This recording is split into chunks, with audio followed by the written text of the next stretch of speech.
Assalamualaikum warahmatullahi wabarakatuh.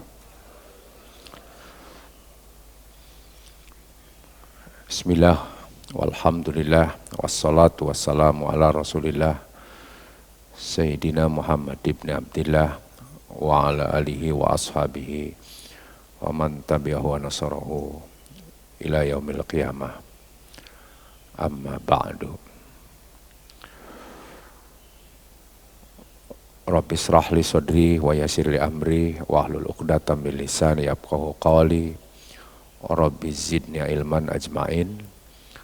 Shadaqallahul azim wa shadaqa rasulul habibul karim wa nahnu ala zalika minasyahidin wa syakirin walhamdulillahirabbil alamin.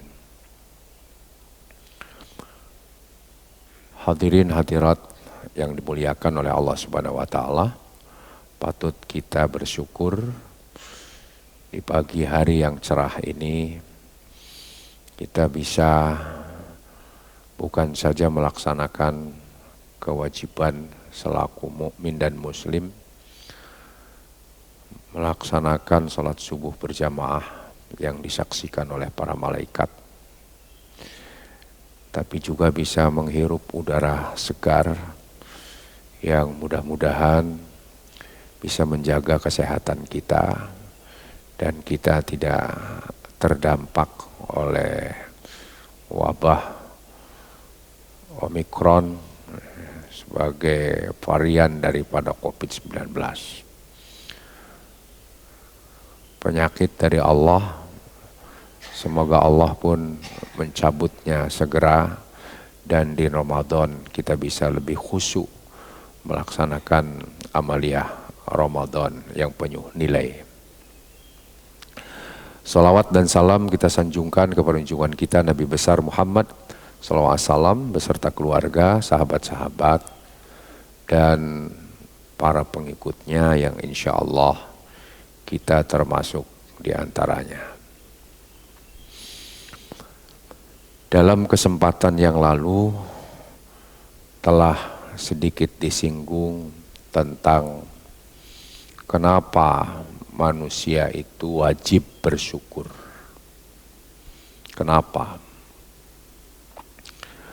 Ternyata jawabannya terdapat di dalam surat yang terpendek dalam Al-Quran, yang surat ini hanya 3 ayat. Semua kita yang ada di ruangan ini pun hafal dan menjadi langganan bagi mereka-mereka yang hafalannya masih sedikit di kala sholat, yaitu surat Al-Kawthar. Inna a'tainaka Al-Kawthar. Sungguh kami telah memberikanmu atau kepadamu ya Muhammad Al-Kawthar. Enggak saya terjemahkan dulu ya. Fasalli, maka salatlah, bersyukurlah, li rabbika, kepada Tuhanmu, wanhar, dan berkurbanlah. Inna syani'aka huwal abtar. Sesungguhnya orang-orang yang membencimu, yang memusuhimu, yang dengki kepadamu adalah punah. Ya. Ini yang perlu kita maklumi bersama.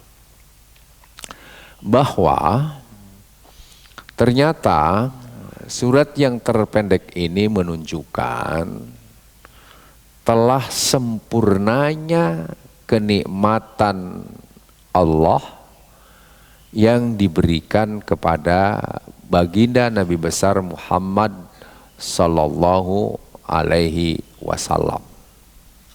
Jadi Allah itu sudah sempurna ngasih kenikmatan kepada Nabi Muhammad sallallahu alaihi wasallam. Kaknya, khitabnya itu untuk Nabi. Tapi kalau sekarang Kan Al-Quran sudah diwariskan oleh Allah untuk umat Islam. Jadi kaknya itu kepada kita. Saya sudah ngasih Al-Kausar sama kamu, kata Allah itu. Apa itu makna Al-Kausar? Kalau dalam tafsir Al-Qurtubi itu sampai 14 makna. Dalam kesempatan ini saya akan menukil pendapat dari tafsir An-Nukatu wal Uyun karangan Imam Al-Mawardi. Ini tafsir dari kalangan salaf karena ulamanya wafatnya Imam Al-Mawardi itu tahun 450 Hijriah wafatnya. Jadi ini tafsir udah 10 abad 10 abad lebih. Kata Imam Al-Mawardi, Al-Kausar itu memiliki pengertian atau takwil paling tidak 9 arti, 9 makna, 9 pemahaman. Dan ini dinukil dari sahabat-sahabat. Ya. Yang pertama, Al-Kausar itu annal kausaro an-nubuwah. Kausar itu adalah artinya nubuah. Ini menurut pendapat Ikrimah. Ikrimah itu seorang sahabat. Ya, Ikrimah seorang sahabat Nabi. Bahkan Ikrimah itu ada rangkaiannya dengan sahabat-sahabat yang dekat. Itu artinya nubuah. Apa itu nubuah? Nubuah itu tanda-tanda kenabian. Karena itu Rasulullah SAW dari sejak kecil itu sudah memiliki tanda-tanda kenabian. Paling tidak siddiq, amanah, tabligh, fatonah itu sudah ada dalam dirinya. Makanya Hanif, Rasulullah itu tidak terkontaminasi oleh budaya jahiliyah. Dia tetap siddiq, dia amanah di saat banyak orang curang, culas, ya, munafik, dia amanah. Ya, dia tabligh, selalu menyampaikan hal-hal yang benar. Kemudian fatonah, dia cerdas. Makanya dipercaya, itulah sebabnya mendapat gelar Al-Amin. Jauh sebelum diutus jadi Rasul udah mendapat Al-Amin. Ini Al-Kausar. Saya sudah ngasih kamu ya Muhammad Al-Kausar. Tanda-tanda kenabian itu, nubuah. Ya.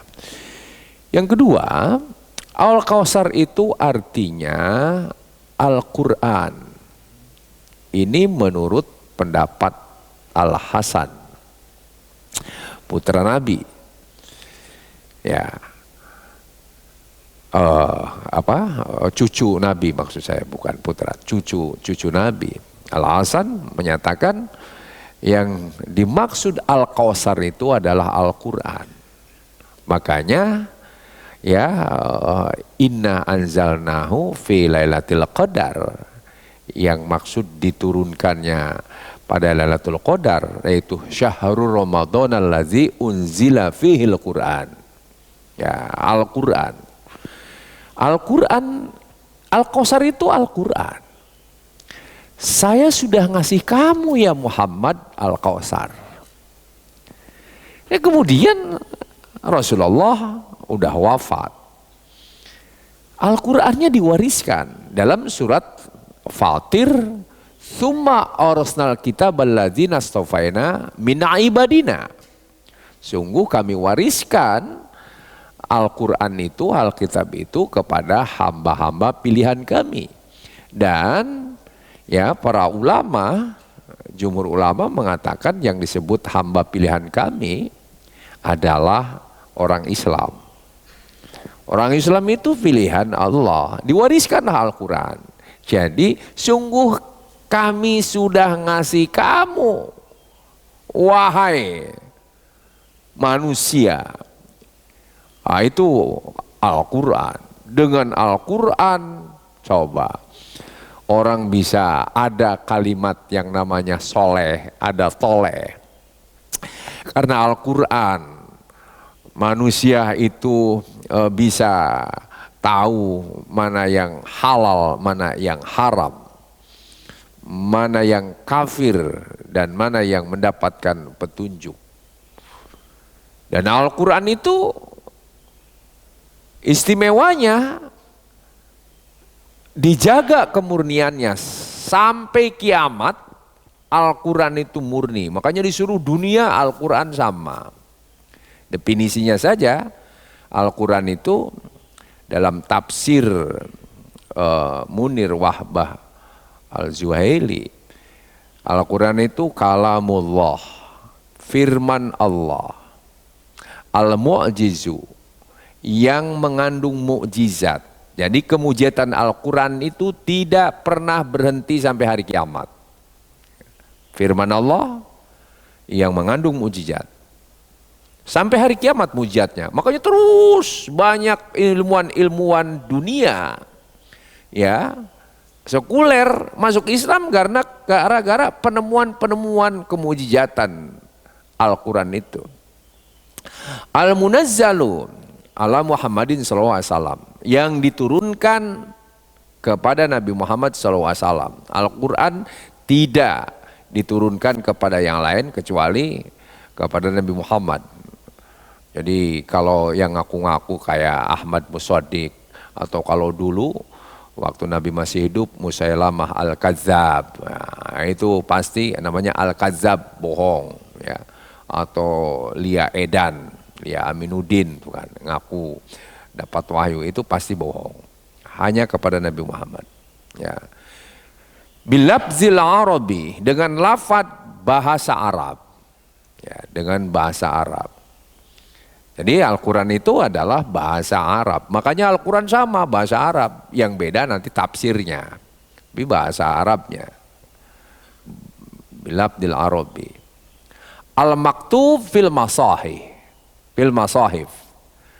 Al-maktub fil masahif. Al-Quran itu tertulis. Makanya disebut Al-Kitab. Kitab itu artinya tulisan. Tulis.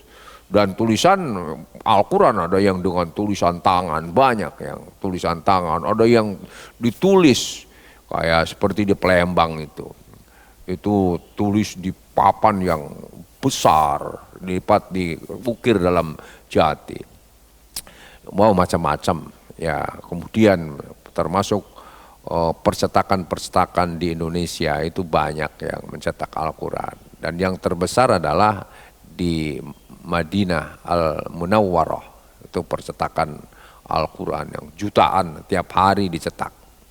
Ya, itu termaktub dalam mushaf Al-Quran itu. Kemudian al-muta'abbadu bitilawatihi. Al-Quran itu siapapun yang membacanya itu berpahala. Walaupun cuma membaca, nggak ngerti pun. Kenapa? Karena bisa mendamaikan hati. Orang baca aja bisa mendamaikan hati. Walaupun nggak ngerti, berpahala. Kalau kita orang mau ngejar pahala, baca Quran, itu per huruf aja 10 kebajikan. Itu Al-Quran. Kemudian al-manqul bitawatir. Al-Quran itu diwariskan secara mutawatir. Karena mutawatir dari orang banyak ke orang banyak, makanya susah akan menyimpangkan Al-Quran karena dilihat oleh dunia. Apalagi sekarang ada Android ya, ada internet, bisa dilacak.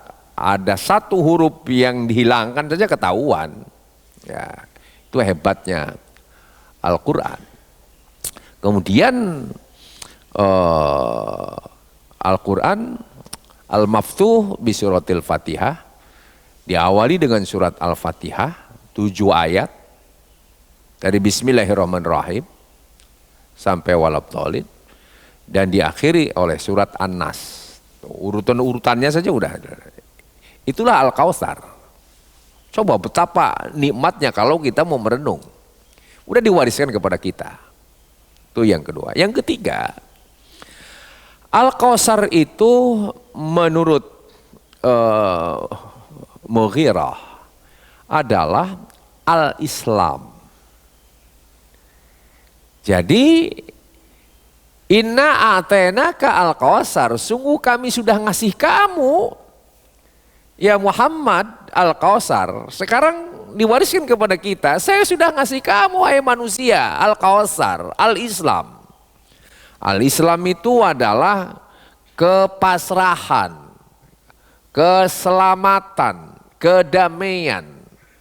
Makanya dalam surat Al-Baqarah ayat 208, ya ayyuhalladzina amanu udkhulu fisilmi, as-silmi atau asalmi, ya. Itu namanya kedamaian. Makanya Islam itu agama damai. Bagaimana supaya damai? Maka harus tunduk.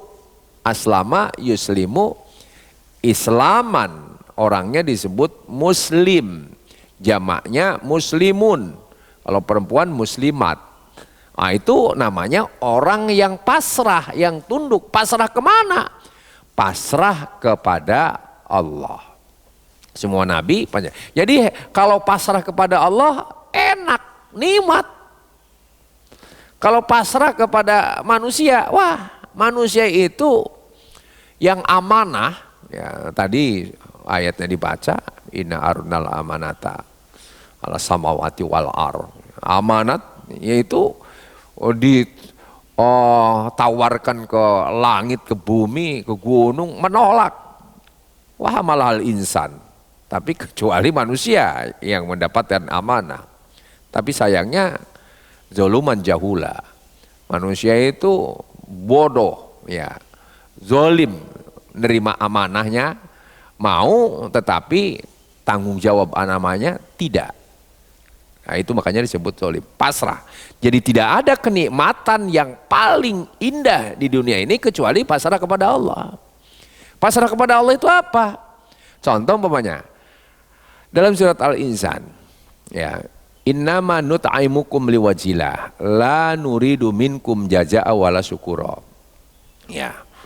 Kalau kita ngasih makan orang miskin, orang fakir, anak yatim, udahlah ikhlas karena Allah, jangan mengharapkan balasan ataupun terima kasih. Karena kadangkala banyak orang yang ngurus anak yatim jengkel terus ya. Ya, jengkel, bandel lah anak yatimnya atau apa, nggak berterima kasih. Nah, jengkel itu kan karena ingin dibalas kebaikan oleh anak yatim, padahal udahlah pasrah, udah kita mendidik gitu kan.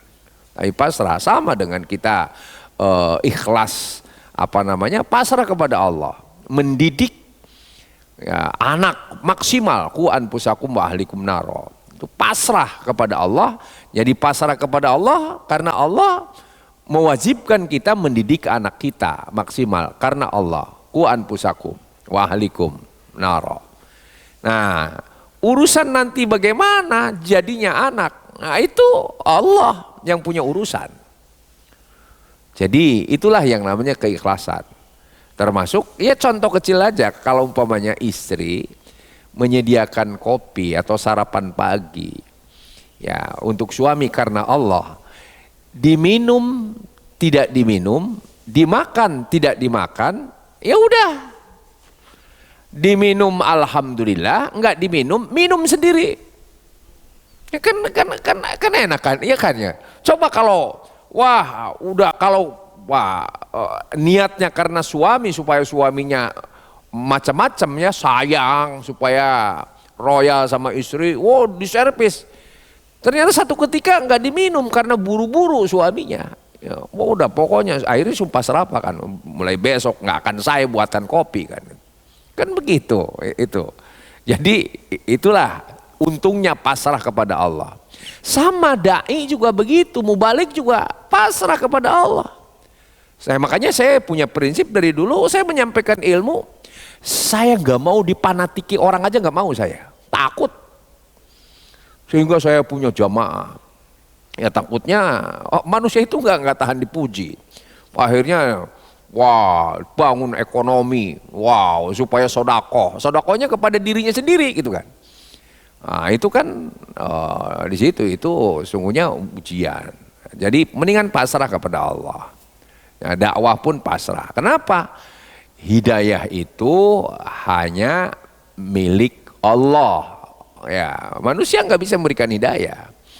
Orang paman Nabi aja inginnya, Abu Thalib inginnya syahadat oleh Nabi, disyahadat nggak bisa ya. Jadi Nabi nggak bisa memberikan petunjuk. Nah makanya pasrah. Jadi Islam itu pasrah. Itu Al-Kautsar yang ketiga. Yang keempat, annahu ya nahrun fil jannah. Ini menurut Umar dan menurut Umar bin Khattab dan Anas bin Malik, yang namanya Al-Kautsar itu telaga di surga. Telaga Nabi di surga. Ini telaga Nabi. Wala saufa yaradha. Ya. Jadi telaga di surga. Nabi sudah disediakan telaga di surga. Kita udah dikasih telaga. Ya, ini di sini ada nggak telaga? Setu ada nggak? Ada kan? Ada, wah kalau di Bogor banyak sekali. Ya, namanya air mengalir jernih itu banyak di Bogor. Ya, di Madinah ada nggak? Di Mekah ada nggak? Nggak ada. Nggak ada danau, nggak ada situ, ya, nggak ada danau, nggak ada situ. Nggak ada danau, nggak ada situ, nggak ada kolam, nggak ada apa namanya, ya kalau situ ya, situ nggak ada di Madinah, di Mekah nggak ada. Nabi nanti dikasihnya. Ini orang meninjau udah dikasih danau meninjau, ya. Orang Perapat udah dikasih danau Toba, orang Sulawesi Utara udah dikasih danau Tondano. Wah coba. Ya, di Bogor dikasih danau apa tuh yang paling gede di Bogor? Ya, Jawa Barat banyak, kalau Jawa Barat banyak. Itu sampai kalau kita sampai ke Bendungan Jatiluhur, wah itu luar biasa itu air. Coba kalau ada di Madinah, kalau ada di Mekah, nggak ada di Mekah Madinah itu kan. Nah itu kita sudah banyak kenikmatan. Kemudian yang kelima, arti Kautsar itu ya, tadi nahrun fil jannah, sungai tadi. Maaf, tadi sungai, yang kelima baru danau. Jadi nahrun fil jannah, yang keempat nahrun fil jannah, sungai di surga. Jadi Nabi dikasih sungai. Kita udah dikasih sungai, banyak sungainya jernih-jernih. Ya, orang Mesir dikasih sungai Nil, orang Afrika dikasih sungai Amazon, orang Cina dikasih sungai kuning, sungai Amazon, orang China dikasih sungai kuning. Ya, orang Tangerang dikasih sungai Cisadane. Di Jakarta, alhamdulillah ada sungai Ciliwung, walaupun kelihatan merah gitu kan. Ya itu Ciliwung, ada BKT, nah, sungai buatan tuh. Di Mekah nggak ada, di Madinah nggak ada danau, nggak ada. Kita sudah, subhanallah. Secara duniawiyah, nikmatan mana Nabi dengan kita? Secara duniawiyah, nikmatan kita loh. Makanya Al-Quran menegur manusia dalam surat An-Najm.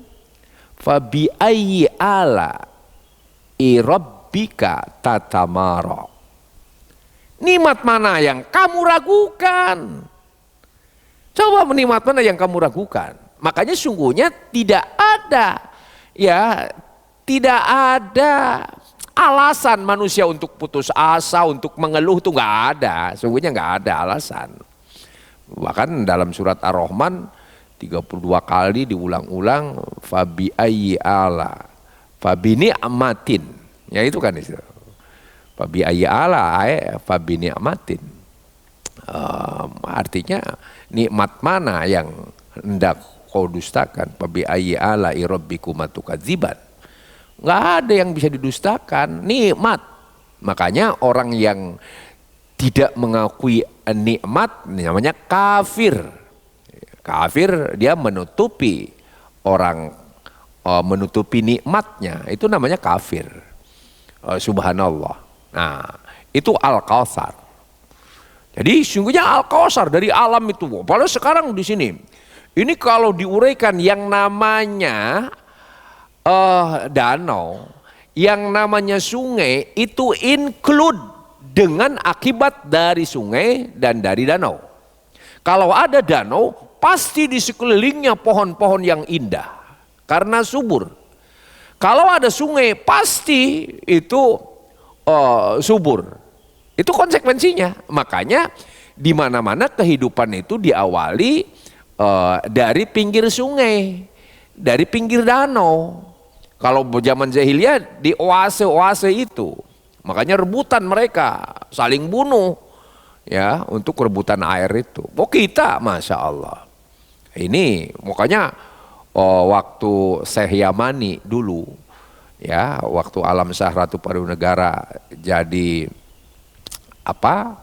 Jadi Menteri Agama, Syekh Yamani, ya, si Raja Minyak dari Saudi itu datang ke Indonesia, diajak jalan-jalan ke puncak, ya, ke puncak. Wah, itu apa komentarnya? Ya, qita'atun minal jannah katanya. Ini percikan-percikan surga. Jadi dianggapnya surga. Kenapa? Karena di Saudi gersang. Kedamam, apalagi kalau kedamam itu Riyadh, Damam itu kan gersang itu, gersang. Apalagi di Makkah, Madinah, gunungnya gundul semuanya. Ya kalaupun itu di Taif pohonnya nggak besar-besar, pohonnya cuma kecil-kecil gitu, jauh lah dengan kita. Itulah kenikmatan kita di sini ini, masya Allah.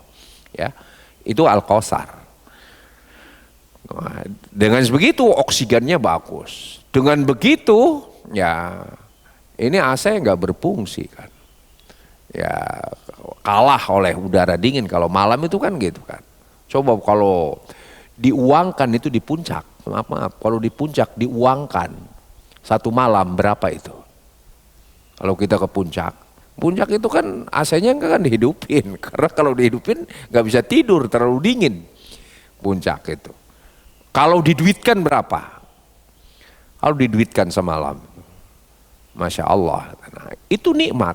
Tapi manusia itu nah, itulah sebabnya yang keenam Al-Kautsar itu menurut Ibnu Abbas, sahabat Nabi, artinya al khairul katsir, kebajikan yang banyak. Ya, dari ujung kaki, dari ujung kaki jempol sampai ujung rambut kepala, semuanya nikmat. Semua nikmat. Alat indera nikmat. Hidayah ghorizah, insting manusia begitu lahir sebagai bayi bisa nangis, bisa senyum, itu nikmat. Ibunya tadinya berjibaku antara hidup dan mati saat melahirkan. Begitu bayi lahir nangis, senang. Coba, itu nikmat. Jadi bisa nangis saja nikmat. Jadi makanya kalau orang lagi kesal, nangis aja udah. Oh nikmat itu. Ya, jadi kalau ibu-ibu lagi jengkel sama suami, nangis aja di kamar. Udah insya Allah itu hilang itu, jadi nikmat gitu. Makanya orang-orang yang bertobat di Mekah, ya, di hadapan Ka'bah itu yang tobat-tobat atau di Arafah, lagi wukuf, pada nangis, udah itu. Jadi nikmat, makanya nikmat itu begitu banyak. Sebanyak apa disebut al-khairul kasir? Wa in ta'udu nikmatallah lah tusuha. Kalau kamu mencoba menghitung nikmat itu, nggak bakalan mampu. Karena nggak mampu, udahlah kamu bersyukur saja gitu ya. Nah, bersyukur saja kamu karena nggak akan mampu menghitung nikmat itu. Itu al-khairul kasir. Baik. Yang ketujuh, ya, khusus untuk Nabi, ya.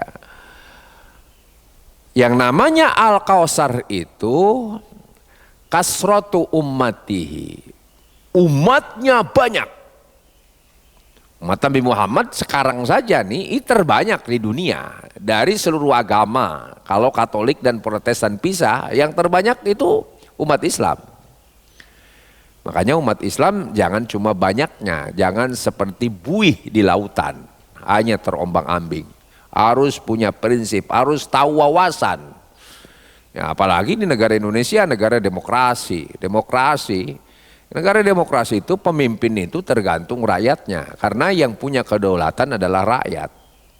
5 tahun sekali digelar. Untuk milih kepala desa aja, itu kadang-kala banyak orang Islam yang cuek. Akhirnya yang jadi yang nggak amanah. Padahal milih pemimpin itu yang harus yang sudah setiap hari tingkah lakunya udah kelihatan. Amanah tadi, ini 4 itu tadi. Sidik, amanah, tabligh, patonah. Itu yang jadi keteladanannya.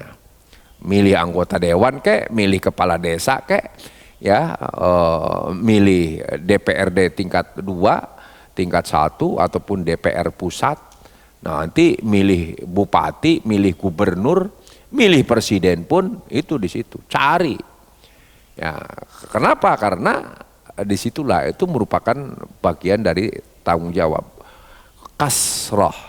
Kasratu ummati. Jadi Nabi Muhammad umatnya itu banyak. Sekarang sudah mungkin 1,7 miliar, ya, 1,7 miliar. Dan dari 1,7 miliar paling banyak penduduk Muslim di dunia ini Indonesia. Indonesia paling banyak. Ya, kalau Saudi disatukan, ya, Saudi Arabia dengan apa, dengan Irak, Iran, ya, satu, itu masih kalah jumlah umat Islam itu. Umat Islam luar biasa. Makanya tidak mustahil Indonesia itu akan menjadi kiblat Islam dunia. Kenapa? Karena pesantrennya kuat. Kalau orang yang sekolah di Arab itu kadangkala cuman bahasa Arabnya pinter ngomong. Tapi kalau penguasaan bahasa Arab kalah oleh orang-orang pesantren. Kalah, baca kitab-kitab kuning, kitab-kitab kuno itu luar biasa. Kadangkala di situ cuman ngomongnya pinter gitu kan. Dan maaf di Indonesia ini cari kitab tafsir aja apapun ada.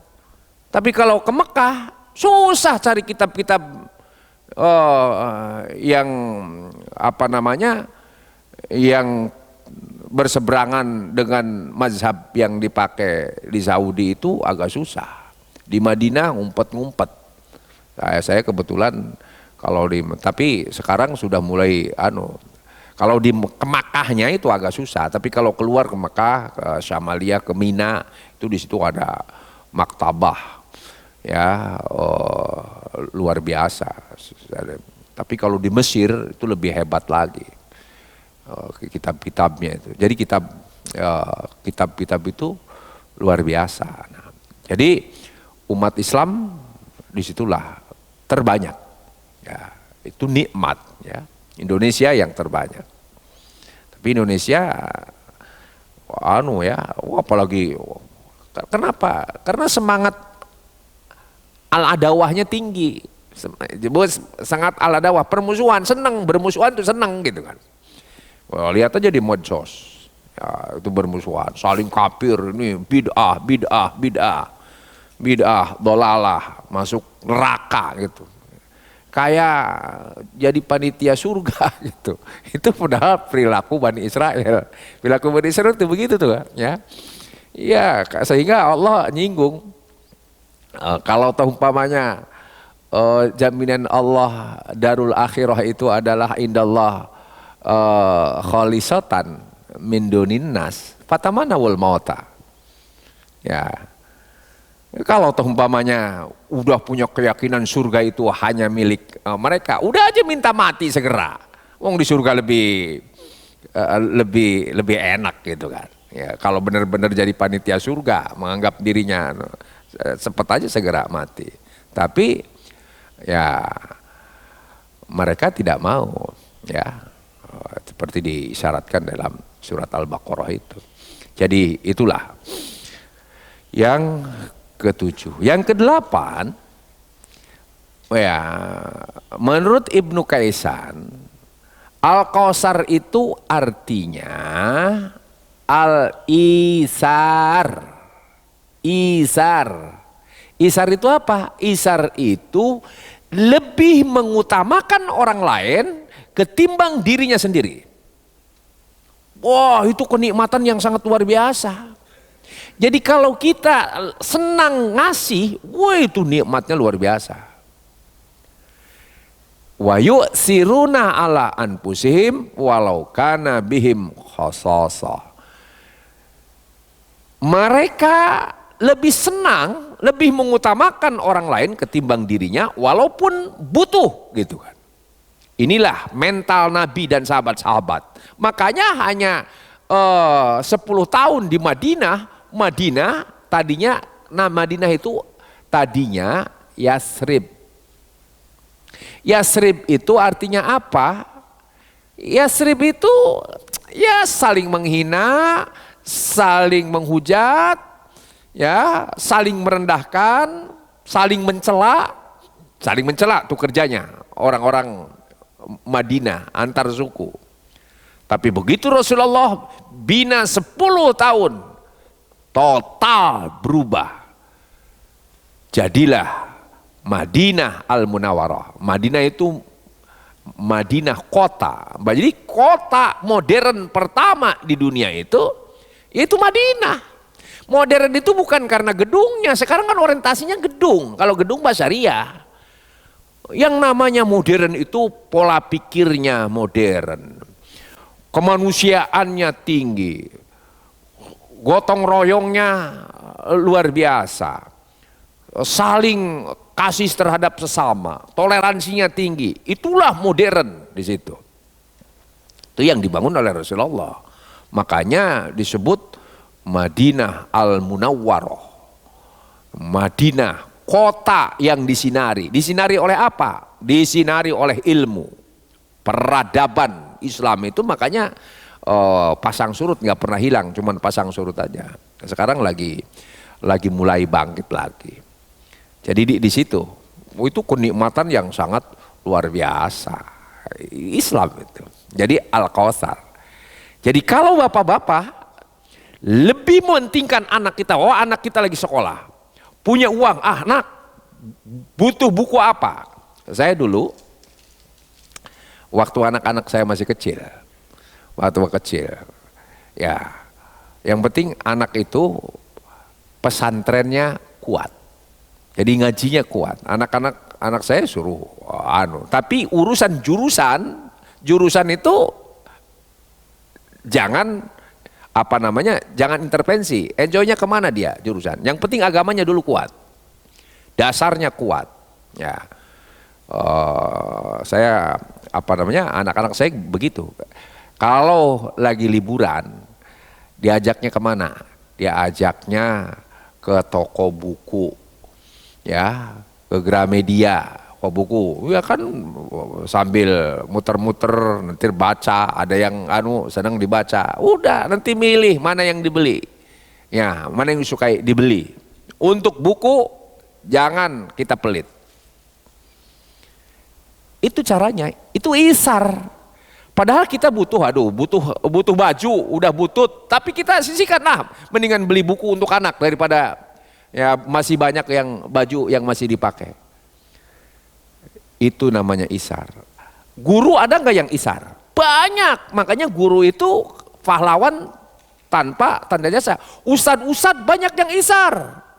Ustad di kampung-kampung itu, Masya Allah, ngajarin alif bata. Ngajarin alif bata di musola-musola, bahkan di rumah-rumah. Pekerjaannya jelas. Habis asar, habis zuhur, ada habis maghrib, ada habis isya, kan gitu kan. Jelas-jelas, tapi penghasilannya nggak jelas. Oh, itu namanya isar itu, isar. Makanya jangan menyepelekan. Oh, nggak boleh ada orang merasa berjasa, paling berjasa dalam dakwah Islam. Jangan, nggak boleh. Nggak ada apa-apanya kita. Nggak boleh. Jadi semua mereka berjasa. Itulah jiwa-jiwa isar.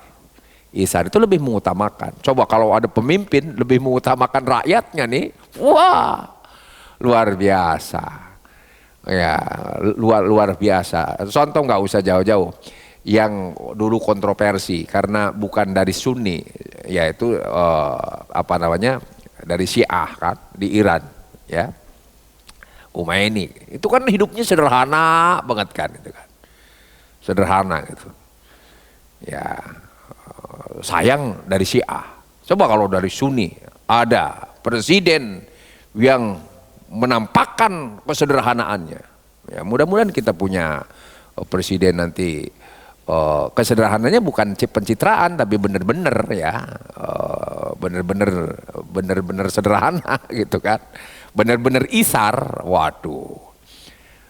Luar biasa, isar. Isar itu lebih mementingkan. Itulah Al-Kausar. Dan yang kesembilan, kalau orang sudah isar, apalagi pemimpin, apalagi tokoh, ya, rifa'atu zikri, namanya melambung. Makanya Nabi Muhammad itu namanya sampai sekarang melambung karena jiwa isarnya itu. Melambung, disebutkan dalam azan, disebut dalam syahadat, disebut dalam sholawat, disebut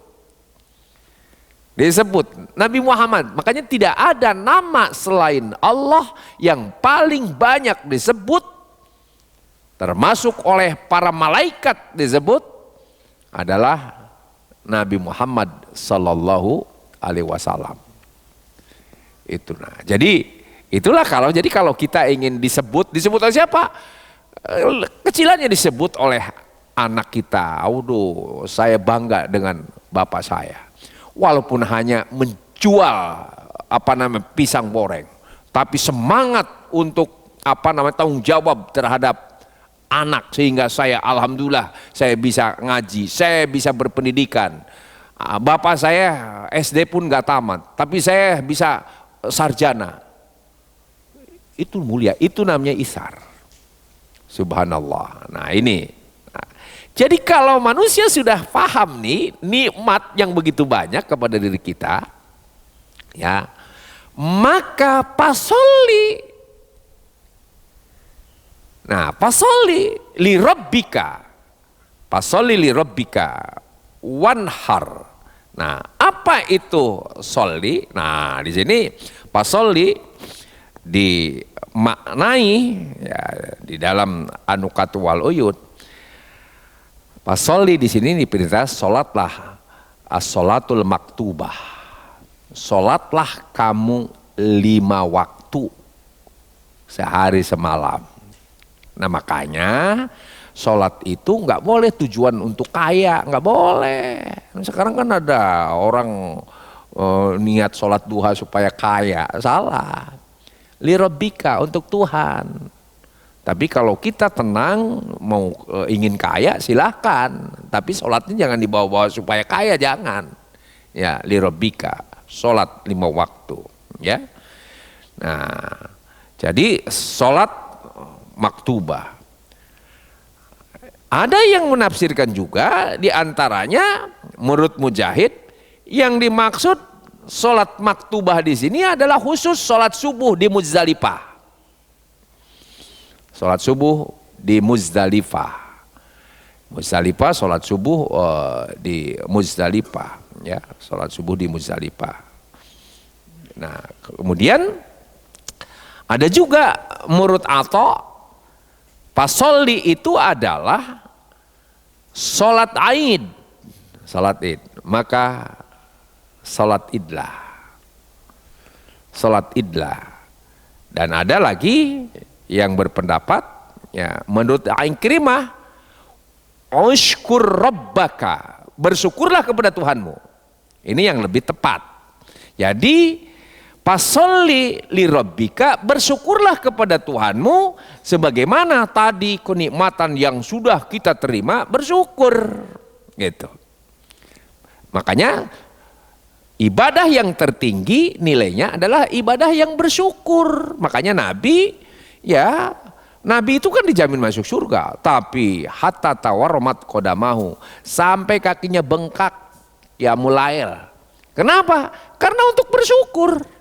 Jadi kalau kita ingin nikmat ibadah sebagai tanda syukur kepada Allah, sholat apapun, sholat yang wajib, sholat yang sunat, itu ibadah karena Allah. Itu sangat luar biasa, syukur. Itu kan ibadah itu ya ada tiga tingkatan dalam kalangan muhakkikin, kalangan mutasawwifin, ulama-ulama tasawuf itu ibadah itu ada tiga. Ada ibadah karena takut kepada Allah. Karena takut dalam arti takut masuk api neraka. Nah, kalau takut ibadahnya karena takut masuk neraka, itu sama dengan budak yang kerjanya semangat karena di bawah bayang-bayang pecut cambuk, ya kerja. Itu ibadahnya capek, ibadah yang begitu capek itu kan. Ibadah capek. Yang kedua, ya ibadah karena ingin masuk surga. Nah, boleh ibadah tadi takut neraka juga boleh, tapi itu rendah gitu, capek. Yang kedua, ibadah ya ingin masuk surga. Yang masuk surga itu seperti kuli, ya seperti buruh. Dia bekerja karena ngarepin upah, ya sehingga upah aja lagi bekerja, upah aja yang diingetin. Ntar gajinya naik nggak, itu aja gitu kan. Nah, yang ketiga karena bersyukur. Udah. Semuanya diatur oleh Allah. Innallahu war-razzaq dzul quwwatil matin. Dan itu prinsip hidup saya dari kecil sudah ditanamkan itu oleh orang tua saya. Kebetulan orang tua saya juga kiai. Makanya saya cita-citanya itu sangat sederhana. Saya hidup itu sangat sederhana. Apa cita-citanya? Dulu saya waktu ngaji, kalau bulan Ramadan itu dulu tuh kan sekolah aja libur kan, libur ya seusia saya tahu lah, sekolah rakyat namanya SR, sekolah rakyat itu kan, itu pasti libur nanti saya ikut paman saya dagang bulan Ramadan itu di Jakarta, dagang. Nah kalau hari Jumat belanja ke Tanah Abang. Nah, Tanah Abang, entar habis belanja Tanah Abang, kemudian sholat di Istiqlal. Sholat Istiqlal. Wah, saya di situ kalau Jumat itu di Istiqlal. Waktu kecil itu bulan Ramadan. Jumat Istiqlal di bawah paman saya. Oh iya kan gagah tuh di atas, ya khotibnya. Ya, saya dalam hati, ya Allah, mudah-mudahan saya bisa khutbah, ya berdiri di situ gitu kan. Alhamdulillah kelewat itu. Saya udah 20 tahunan kurang lebih saya jadi khotib di Istiqlal itu. Jadi sederhana. Kalau ketika itu saya ingin jadi presiden, ya mungkin jadi gitu. Tapi sederhana itu. Ya, tetapi bukan menghayal. Ingin di situ bukan menghayal. Saya belajar terus belajar. Ya, makanya belajar terus. Ya hidup saya itu cuma belajar, cari ilmu aja, udah cari ilmu sampein sama orang, cari ilmu sampein sama orang, itu begitu aja. Ya dan alhamdulillah saya kemudian, dan saya mandiri, ya saya mandiri membiayai diri sendiri. Ya saya kuliah dari Ciputat dari sejak S1, kemudian udah berkeluarga kemudian saya ngambil S2 lagi, kemudian akhirnya saya ngambil S3 sendiri aja saya. Jadi alhamdulillah. Nah, usia saya udah 65 tahun. Sayang saya ketika itu cita-citanya cuma ingin khutbah di Istiqlal itu kan. Itu aja. Tapi bonusnya banyak. Bonusnya udah banyak. Udah pernah menjadi anggota dewan DPRD DKI Jakarta. Kemudian jadi ketua Dewan Kehormatan. Ya, itu udah bonusnya banyak lah bonusnya. Padahal cita-citanya cuma satu itu. Jadi inilah makanya syukur. Jadi cari ilmu itu syukur, enak syukur. Kalau nggak bertambah ilmu, aduh sedih gitu. Waktu kelewat.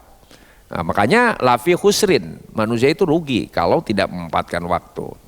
Nah itu uskur, bersyukur itu yang tertinggi. Nah syukur yang tertinggi wanhar. Berkurbanlah. Berkurban disimbolkan dengan ya itu adalah memotong hewan, ya, memotong hewan, ya. Jadi itu disimbolkan. Bahkan ada yang mengartikan wanar itu menurut Ali yaitu mengangkat tangan kanan, ya, mengangkat tangan, maksudnya mengangkat tangan, yadaihi, dua tangan, itu di dalam takbiratul ihram, ya. Ada juga yang berpendapat ini meletakkan tangan kanan, tangan kiri. Ini juga disebut wanhar. Tetapi sungguhnya wanhar berkurban lebih kepada kalau kita bersyukur, maka yang tertinggi adalah isar. Itu yang tertinggi. Yang tertinggi itu isar. Isar itu lebih mementingkan. Contoh umpamanya kita punya motor. Anak minta kuliah. Ya, enggak punya duit. Cuman hanya punya motor. Daripada pinjem ke rentenir, kan sekarang banyak rentenir tuh. Mudah, pokoknya di online aja sekarang ada kan. Tapi konsekuensinya, ya kata bapaknya, udahlah nak, bener kamu ingin kuliah tapi jangan disia-siakan. Orang tuanya jual motor demi anaknya kuliah, ini namanya isar. Dan itu diganti. Ya saya sering nasihati orang, termasuk kakak saya waktu mau kuliahkan anaknya itu berarti keponakan saya itu mau kuliahnya di IT di Bandung. Tadinya pesantren, basis agamanya udah kuat karena pesantren. Dia mau kuliah di IT, ya mahal, duitnya nggak ada. Saya bilang kamu kan punya tanah tuh, jual tanah, dijual, ya. Jual ketika itu 40 juta lah tanah di kampung. Ya udah, ya sekarang udah kebeli rumah. Tuh, itulah disitulah. Jadi isar. Jadi jangan pelit kalau orang tua terhadap anak untuk pendidikan, jangan pelit. Nah ini disebut wanharnya di situ. Nah kalau sudah konsentrasi begitu umat Islam, inna syani'aka huwal abtar. Tuh. Maka ya siapa itu yang disebut dengan syani'aka? Siapa syani'aka itu? Siapa syani'aka? Syani'aka itu aduwuka, musuh-musuhmu. Musuh-musuhmu. Orang yang dengki kepadamu. Orang yang benci kepadamu, yang iri kepadamu. Siapapun. Ya, yang iri kepada kita. Kalau kita sudah istiqomah, nah, maka dia abtar. Apa itu abtar? Abtar itu dia dihinakan oleh Allah. Abtar itu dia direndahkan oleh Allah. Abtar itu dia dikucilkan kehidupannya. Ya itu. Jadi nggak punya harga diri lah. Ya makanya secara spesifik ada yang berpendapat abtar itu syani'aka huwal abtar secara khusus. Siapa itu? Abu Lahab. Ya, makanya Abu Lahab tabat yada abi lahabin wataba, abtar tuh. Abi Lahab. Ada yang menafsirkan Abu Jahal, menurut Ibnu Abbas. Kalau menurut Ato, Abu Lahab. Menurut Ibnu Abbas, yang dimaksud abtar itu siapa? Yang memusuhi Nabi, Abu Jahal. Ya, Abu Jahal, Abu Lahab. Kemudian ada lagi yang berpendapat menurut Ikrimah, namanya As bin Wa'il. As bin Wa'il, abtar. Jadi makanya di Indonesia dulu tuh PKI itu abtar tuh ya. Abtar, PKI itu abtar. Jadi makanya disinilah satu ayat saja, satu surat Al-Kausar kalau diamalkan oleh umat Islam, waduh, udahlah nggak usah yang namanya ya bulian-bulian terhadap Islam mereka itu nanti abtar bergelimpangan dengan sendirinya, ya, bergelimpangan dengan sendirinya. Makanya ini yang disebut dengan amar ma'ruf. Saya kira inilah, kalau ada yang bertanya kami persilahkan. Ya, wallahul muwaffiq ila aqwamit thoriq. Wassalamualaikum warahmatullahi wabarakatuh.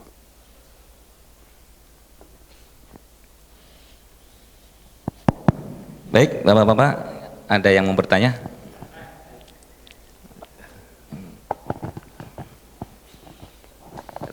Silakan.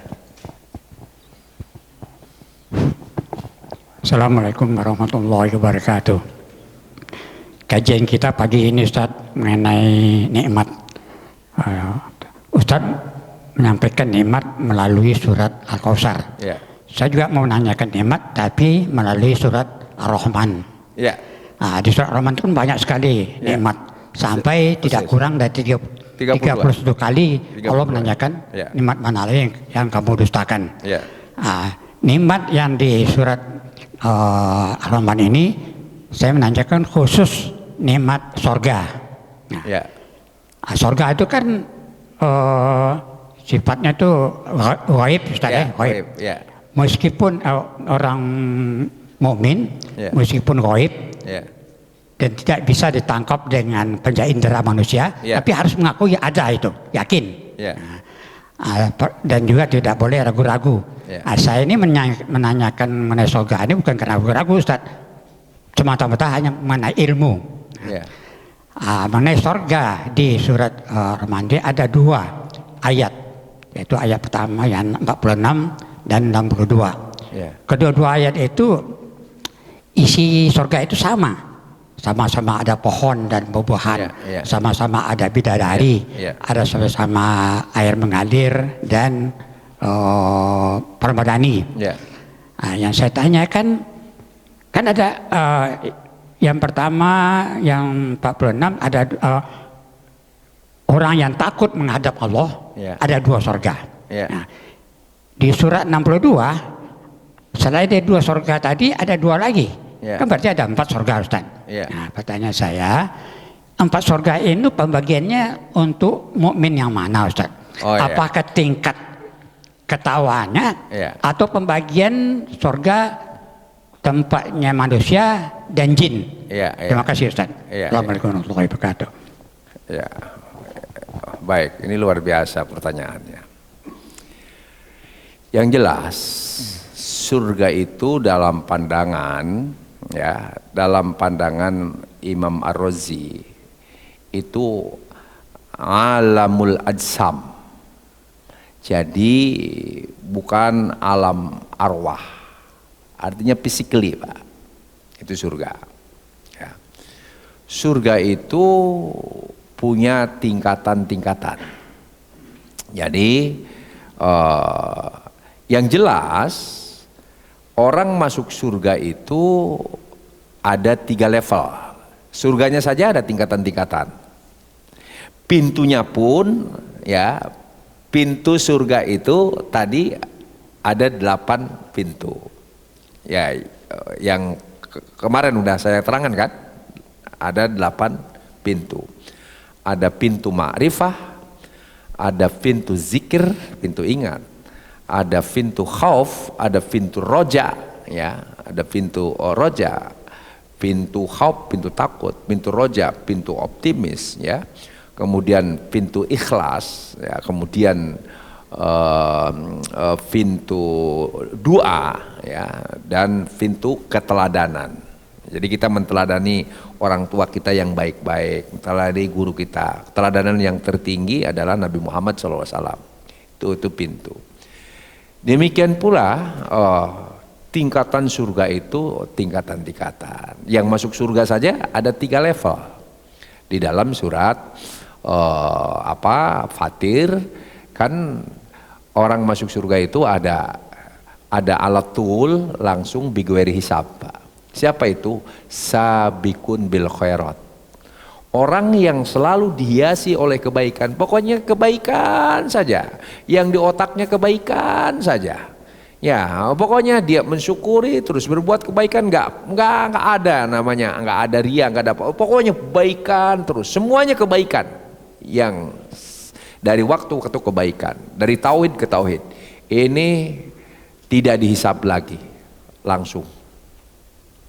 Ya, surga yang tertinggi gitu kan. Nanti yang kedua ya, ada namanya muktasid. Muktasid itu orang yang 50-50. Ya 50-50 itu ya mengerjakan. Nah, ini karena pertanyaan bagus, nanti saya bulan yang akan datang belum puasa ya? Belum ya? Udah puasa belum? Belum ya? Ya, belum puasa. Kalau belum puasa, bulan yang akan datang ya saya bahas itu tentang siapa itu yang zolimul li nafsi, siapa yang muktasid, siapa yang sabikun bil khairat. Yang muktasid ini dia dihisab, kemudian dihisabnya kecil. Ya, kalaupun ya adalah kerikil-kerikil yang mungkin ada siksa dulu, kemudian baru masuk surga, gitu kan. Dan yang zolimul li nafsi, dia akan mendapatkan hisab yang berat. Setelah hisab yang berat, kemudian dia masuk neraka. Masuk neraka dulu berapa lama? Wallahu a'lam. Karena yang namanya neraka itu nggak bisa dibayangkan sebagaimana surga. Ya, surga itu kenikmatan yang belum pernah dilihat oleh mata, mala ainun ra'at wala udunun sami'at, belum pernah didengar oleh kuping ya, dan belum pernah terlintas dalam hati kita, itu kan. Wah, nanti setelah dibersihkan karat-karat dosanya baru masuk surga. Nah, ini Pak. Jadi apa yang menentukan? Jelas siapa yang terbaik amalnya. Linab luwakum ayyukum ahsanu amala. Siapa yang terbaik amalnya adalah atqakum. Itulah yang termulia. Makanya dalam surat Al-Bayyinat, innal ladzina amanu wa amilus solihat. Jadi itu iman dan amal soleh. Ulaikahum khairul bariyah. Jazauhum inda rabbihim jannatu adin tajri min tahtiha al-anhar khalidina fiha abada. Radhiyallahu anhum wa radu anhu. Mereka puas dengan anugerah dari Allah itu, balasan dari Allah. Allah pun puas. Ya, jadi Allah pun puas. Jadi itu Pak. Jadi yang menentukan adalah amal soleh kita yang terbaik, yang terihsan, ya, yang terihsan. Ya, kita nggak bisa mengalkulasi diri Allah. Makanya kita sih disuruh, makanya dalam Al-Quran ada mukhlis, ada mukhlas. Kalau mukhlis orang berupaya berbuat ikhlas, tapi kalau mukhlas itu tadi udah dibersihkan oleh Allah. Allah membersihkan, Allah menjaga hati kita. Itu saya kira itu Pak. Terima kasih. Silakan kalau ada lagi. Ya, silakan satu orang lagi. Setelah ini ditutup. Masih ada? Pas ya. Baik, dari saya mohon maaf bila ada kesalahan dan mohon untuk ditutup dengan doa. Silakan.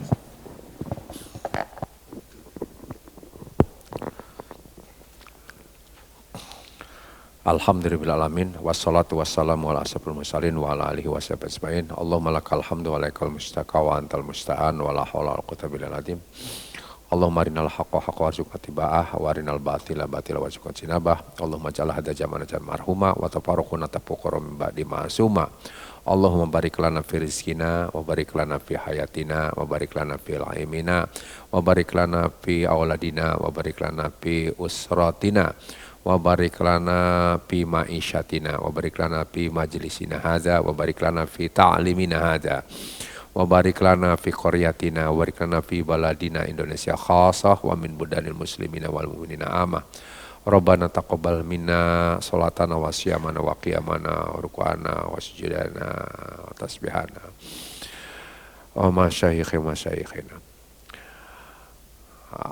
wa amala salihan min ikhwanana minal muslimina wal muslimin.